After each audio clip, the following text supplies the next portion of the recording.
¿qué han hecho los fabricantes de equipo para adaptarse a lo que nos viene? Bueno, pues fijaros, estos son datos sacados de dos sistemas de VRV, sistemas de volumen de refrigerante variable. Como sabéis, en el VRV el fluido caloportador es el refrigerante y son sistemas que han tenido un incremento muy importante de uso. ¿Por qué? ¿Me da otra vez la luz? Porque hasta que salieron los sistemas VRV, normalmente, si nosotros queríamos climatizar un edificio, lo típico era el uso de una planta enfriadora, que era lo normal. O sea, si tú tenías que hacer una climatización tipo hotel o una climatización de un edificio de oficina, ¿tú qué era lo que tenías? Tú lo que tenías normalmente era una planta enfriadora, unidades terminales en cada local o en cada habitación o en cada oficina, y hacías una producción, la distribuías por el edificio y cada unidad terminal, en función de la demanda, pues hacía una captación de energía o una cesión de energía a ese fluido caloportador. Eso se hacía, como os digo, con agua y también se hacía con aire. Seguramente, o posiblemente alguno de vosotros ha conocido las famosas máquinas o equipos multizonas, que eran unidades de tratamiento de aire que tenían varias bocas o varias conexiones que podían atender a diferentes servicios. El problema que tiene o que tenía ese tipo de servicios, ¿cuál era? Había principalmente dos problemas. Uno era que eran complejos de instalar. O sea, que cuando tú modificabas por las condiciones del edificio el trazado de tubería, solías tener problemas por las pérdidas de carga que se generaban en el transporte del fluido, te descompensaban un poco el uso. Pero el principal problema era que el factor de transporte había en muchas ocasiones que estaba totalmente descentrado respecto al factor de producción. O sea, tú tenías un equipo de 100.000 frigorías y resulta que para trabajar con ese equipo tenías que tener una bomba de agua que tenía que mover 20.000 litros de agua a la hora. Porque tú trabajabas con un salto térmico de 5 grados y eso eran las 100.000 frigorías que tú te estabas llevando, que tú estabas aportando. Y te daba igual que aquí hubiera un usuario que hubiese 20. Tú movías constantemente 20.000 litros de agua. Y te daba igual que la unidad de producción estuviese al 20% o estuviese al 100%. Tú movías 20.000 litros de agua. ¿Qué es lo que pasa? Que cuando llegan los sistemas de volumen de refrigerante variable, el factor de producción y el factor de transporte es el mismo, es el compresor. Y si genera más energía, el compresor vehicula más fluido caloportador. Y si genera menos energía, el compresor vehicula menos fluido caloportador. ¿Eso qué implica? Eso implica que el factor de transporte y el factor de producción van juntos. Y si hay un usuario, pues tú tienes un factor de transporte y de producción reducido. Y si hay todos los usuarios del edificio, el factor de transporte y el factor de producción suben. ¿Hasta dónde? Pues hasta donde demande. Bien, ¿cuándo aparece ese tipo de productos? Aparecen aquí en España como equipos, con equipos inverter. Previamente se habían incorporado algunos equipos, aunque se utilizaron poco, que eran estándar, que lo que hacían era cambiar la volumetría del compresor. Y aparecen con una unidad en el año 92 que se llamaban, estas son las primeras inverter que aparecen, las 5 caballos, las 8 caballos y las 10 caballos. Fijaros en un detalle: refrigerante R22, carga de refrigerante de un sistema para 25.000 kilocalorías o 28 kilovatios de potencia térmica, 17,7 kilos de refrigerante. En el año 2012, la misma máquina, una RXQ 10C, 28 kilovatios de potencia térmica. Carga de refrigerante R410A, un refrigerante que no tiene ODP, o sea, potencial de ODP nulo. Carga de refrigerante 6 kilos. O sea, el fabricante se ha reestructurado para adaptarse a lo que hay. Poca carga de refrigerante y un refrigerante, digamos, más favorable con el medio ambiente. Ojo, no solo refrigerante. ¿Cuál es otro de los elementos contaminantes de los equipos? El aceite, ¿no? Suniso 3 GSD. Carga 2,6 del compresor inverter y 2,6 del compresor estándar. Total, 5,2 litros de aceite. Carga de aceite de una 10 caballos, 1,2 litros de aceite. Sintético, pero 1,2 litros. O sea, 4 litros menos de aceite. Se supone que han hecho un esfuerzo. Vamos a ver qué ha pasado en el consumo de energía. Volvemos al año 92. La RSX10, 25.000 frigorías, 28 kilovatios de potencia térmica. Energía necesaria para desarrollar esa potencia: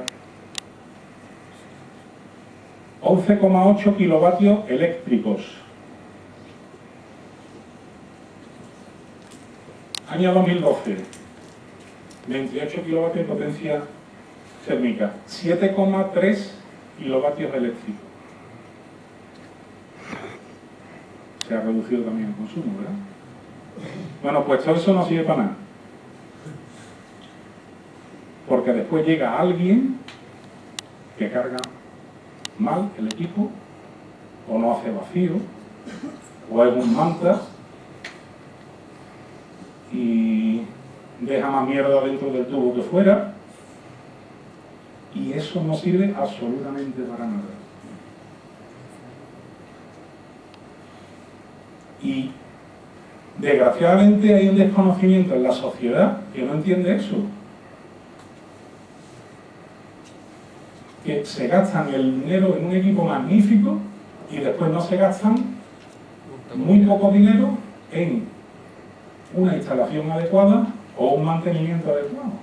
O tienen un mantenimiento que lo único que hace es cambiar algo cuando se rompe. Pero punto, se acabó.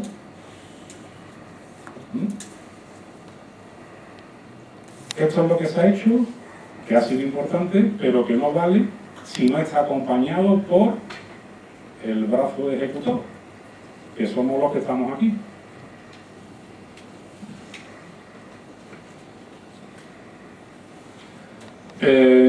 Como finalización de esta parte, veréis que el próximo año, porque esto va cada vez a más, se incorporará una nueva certificación, una nueva calificación energética de los equipos, y como veis, cambia. Estábamos acostumbrados a las iniciales Energy Efficiency Ratio, ER, y Coefficient of Performance, COP, que ahora se van a llamar, llevan previamente la letra S de seasonal, porque se va a cambiar el método de medición.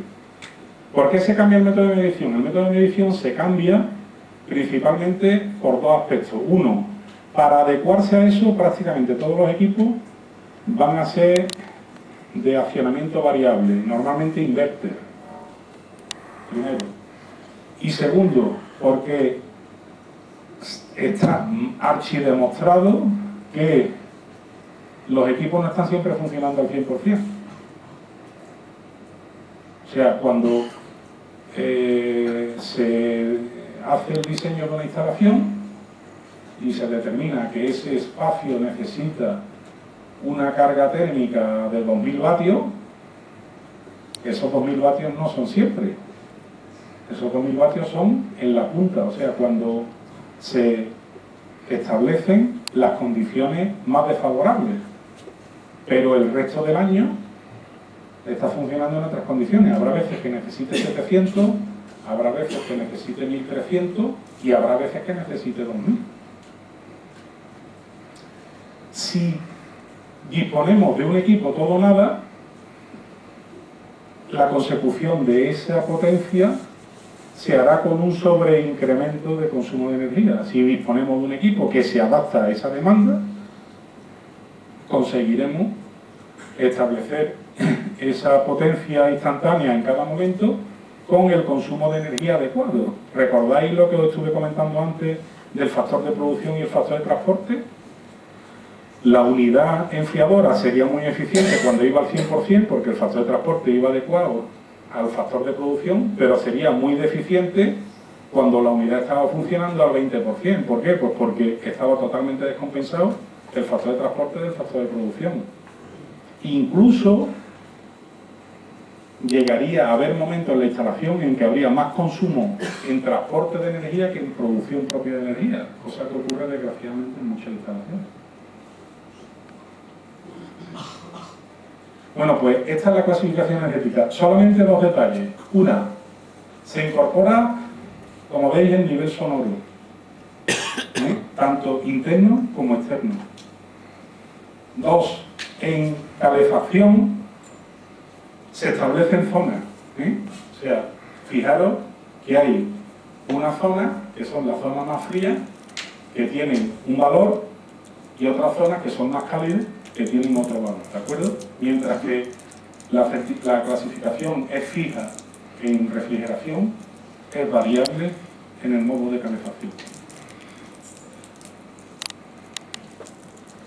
El de la tecnología en los equipos.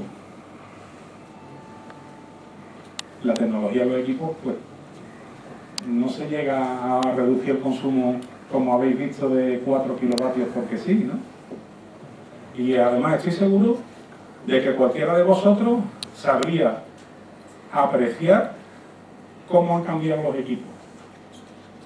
Por ejemplo, ¿son iguales las aletas de aluminio de un intercambiador de ahora del de hace 20 años? Las aletas. ¿Son iguales los tubos? ¿Hay la misma distancia de una aleta a otra aleta?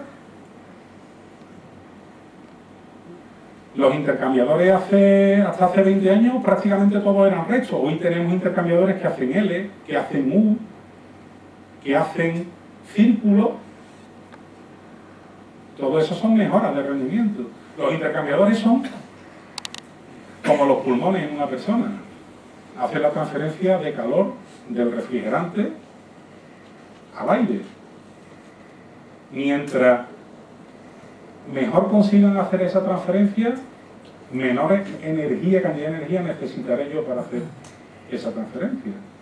O menos caudal másico de refrigerante tengo que desplazar. O sea, son factores que intervienen en el descenso del consumo de energía. Son factores que nos permiten, cualquiera que también lleve mucho tiempo en esto, por allí he visto antes a Merino, ¿no?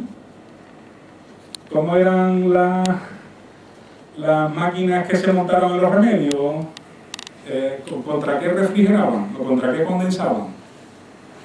Bombas de torre, o sea, contra torre. ¿Por qué? Pues porque no teníamos intercambiadores que cuando pasábamos de 35 a 40 grados se morían. Y había que trabajar con torres de enfriamiento. Las primeras bombas de calor que tuvimos, cuando bajábamos de 6 y 7 grados, se morían. No eran capaces de sacar calor, había que ponerle resistencia de apoyo. Hoy, aquí, con cualquier máquina de las que hay en el mercado, no creo que a nadie se le ocurre, ¿estáis colocando mucha resistencia de apoyo en la bomba de calor? ¿Por qué? Pues porque han mejorado la capacidad de transferencia de los intercambiadores. Los compresores han evolucionado muchísimo, principalmente en su estructura. Hemos pasado, los alternativos ya prácticamente casi que no se usan. Casi todo lo que tenemos, primero en pequeña potencia, son rotativos, con la incorporación del swing. En mediana potencia, los scroll, más o menos desarrollados. En altas potencias, los tornillos, que son los campeones, y ya en muy altas potencias, centrífugos. Pero han evolucionado totalmente. En un compresor de tornillos hay prácticamente una pieza móvil, que es el rotor. y para usted contar. Después están los dos satélites que van de acompañamiento, pero no hay, como en un compresor alternativo, un cigüeñal, bielas, pistones, que todo eso era rozamiento y pérdida de calor. Pues esa mejora. El accionamiento, los inverters. Igual. ¿Qué me pasaba a mí? ¿Le puedo dar un perdón? ¿Qué me pasaba a mí con los sistemas clásicos de climatización? Con un sistema clásico y típico de climatización, yo quería conseguir un valor de temperatura en un tiempo determinado. O sea, yo quería conseguir esta línea de temperatura. Y el único modo de conseguir esa línea de temperatura que tenía era parando y arrancando el compresor. O sea, no tenía otra solución. Si se me iba la temperatura, arrancaba el compresor, me bajaba la temperatura y cortaba. Subía la temperatura, arrancaba el compresor y otra vez para abajo. Subía la temperatura, arrancaba otro compresor y otra vez para arriba. Y una pregunta, ¿consumía lo mismo tu equipo aquí que aquí?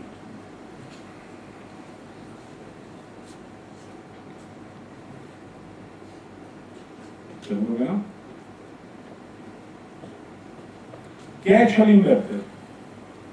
El inverter lo que ha hecho es regular la velocidad. O sea, hemos pasado de un coche que la única manera que teníamos de ir de Sevilla a Madrid es un coche que solo podía ir o a 100 o a estar parado.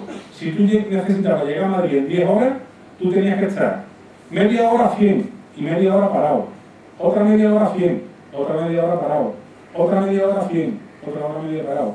A un coche que ahora puede coger, arranca y fija la velocidad para alcanzar el objetivo en el momento que determina. ¿Cómo hacemos eso? ¿Cómo puedo modificar la potencia entregada? O sea, ¿qué es lo que tengo que hacer? Tengo que modificar la cantidad de refrigerante. ¿Y cómo puedo modificar la cantidad de refrigerante? Bajando las revoluciones del motor, mover menos volumen. Menos cilindros, o sea, menos capacidad, digamos, o menos velocidad de giro de ese motor, ¿no? Es lo que sería el régimen o el caudal máximo de movimiento, que estaría determinado por la velocidad o el número de cilindros o el volumen de esos cilindros. O sea, en un compresor de tornillo, ¿qué es lo que hacemos? Aumentamos o disminuimos el volumen del cilindro. En un multicilíndrico o en un equipo multicompresor, ¿qué hacemos? Arrancamos más o menos compresores. Tenemos una enfriadora que tiene 5 compresores, 6 compresores, o arrancamos más compresores o menos compresores. Y en un equipo inverter, ¿qué hacemos? Con un equipo inverter lo que hacemos es que giramos a más velocidad o a menos velocidad. ¿Vale? Son las 3 maneras que tenemos para conseguir eso.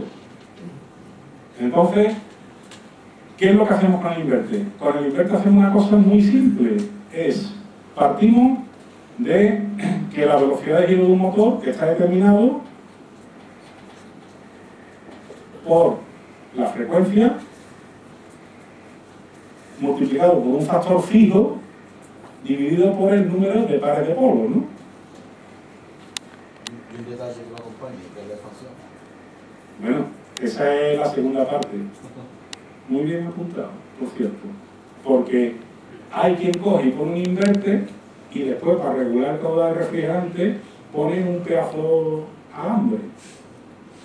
En vez de poner una válvula de expansión termostática, porque ya que está gastado el dinero en un inverter, acompáñalo. ¿Qué es lo que hacemos nosotros? ¿A dónde podemos acceder? Aquí, a la frecuencia. ¿Qué es lo que hacemos con el inverter? Pues lo que hacemos es, tomamos de la red un valor de frecuencia determinado, lo transformamos en un valor de continua y después le damos un valor de frecuencia para conseguir la velocidad de giro que está demandando el sistema. Claro que eso es muy fácil de decir, pero es más complicado de hacer. Es más complicado de hacer y también es más complicado de evaluar por parte del técnico de servicio, ¿no? Porque antes todo era, le falta gas, y ahora todo es, esto tendrá la placa mala.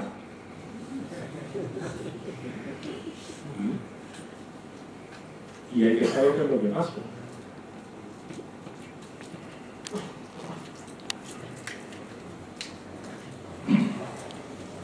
Bien.